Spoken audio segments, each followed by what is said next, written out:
నేనే గనుక సనాతన ధర్మం మీద పోరాటం చేయాలని నన్ను ఆపేవాళ్ళు ఎవరు లేరు ఈ దేశంలో, గుర్తుపెట్టుకోండి.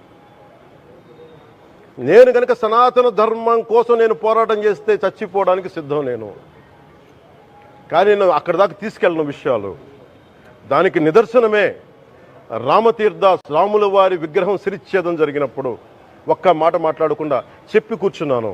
ఆ తెలివితేట లేక మీ ప్రభుత్వాన్ని కిందకి తీసుకొచ్చి అధాపాతాలను తొక్కిన మేము మాకు శక్తి లేదనుకుంటున్నావా, ఉండవనుకుంటున్నావా?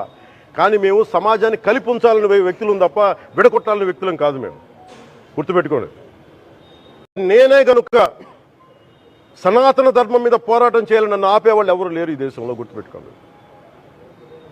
నేను గనుక సనాతన ధర్మం కోసం నేను పోరాటం చేస్తే చచ్చిపోవడానికి సిద్ధం నేను.